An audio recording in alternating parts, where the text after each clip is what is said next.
Today we're going to pull the front bearing. Got a flat spot in it. The traditional way of pulling it, according to many other and Dr. Billy, is to cut the outer race with a 3-jaw puller on it and pull it out.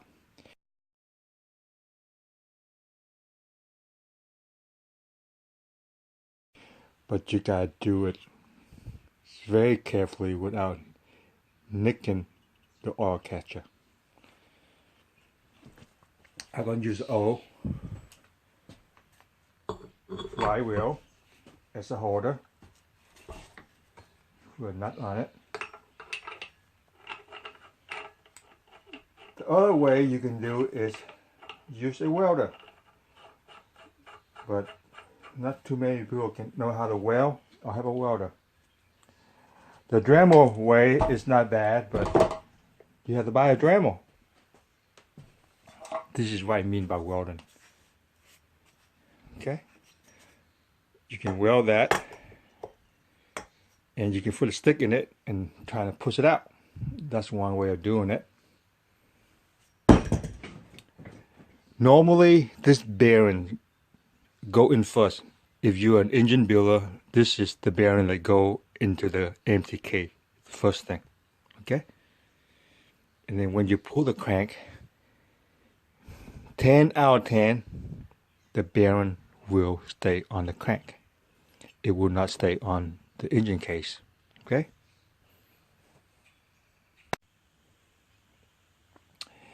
This is a blind hole puller. You can buy these at Harbor Freight. They're like less than 20 bucks. They're common on eBay. So if you work on a final drive, you have to have one of these to pull the pinion outer race inside here. You gotta reach inside and pull it out.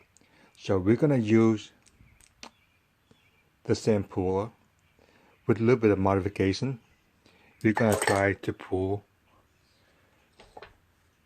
the front crank bearing. What you need to do next is remove these. You don't need these. You just remove them completely. Take the grinder,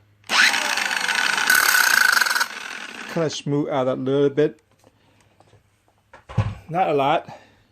Take a punch and it will punch straight out, and you will get that pin out.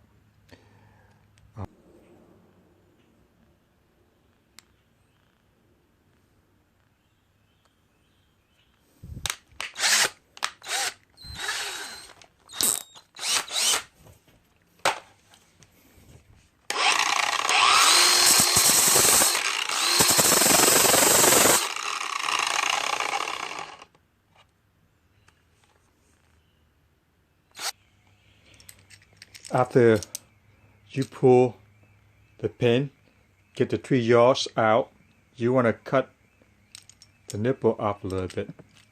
Here's the comparison. You want to cut a little bit. You can cut with a bandsaw, hacksaw, grinder, whatever. And you need to cut it off. Next, you want the jaw to grab the inside of the race. So just take it in like so. Hammer it. Take a pair of pliers and turn it. Maybe I need to hammer some more.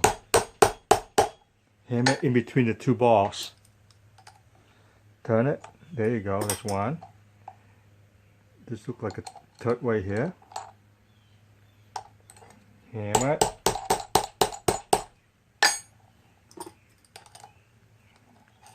And turn. A little bit more.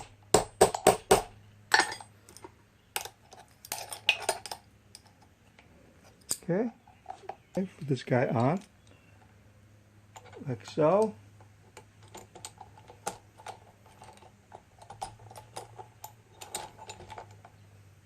Get your pin that you taper on the drill and kind of guide it in.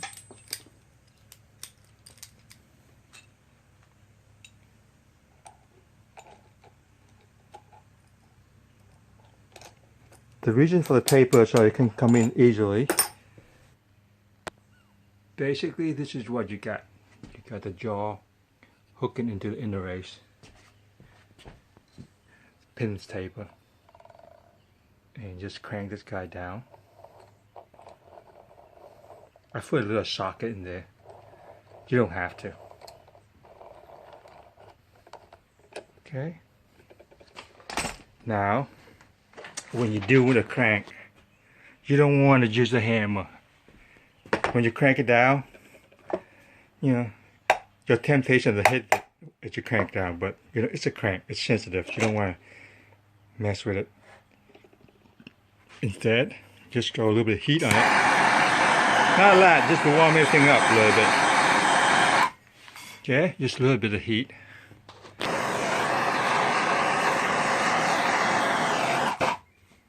Okay. Get one of these.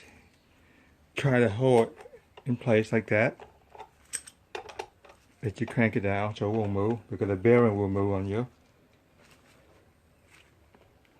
And if it's too hard, just use a wrench.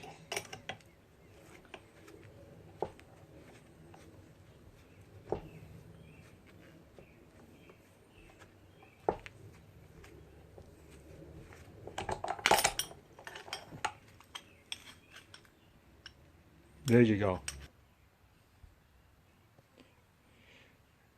Now this tool only costs $19 at Harbor Freight.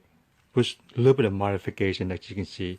Taking the pin out, cut the jaw down a little bit. And it's cheap, it's fast, you can get it done.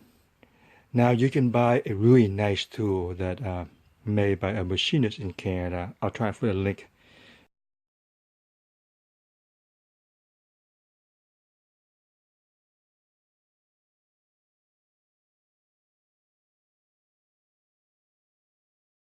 in the video. It's very nice tool. It's very precise. I don't do enough engine repair to justify paying for that tool. It's not cheap. It's expensive, but well made. But this one will work. It's good, as you can see. Pull right out. All right. Thanks for watching.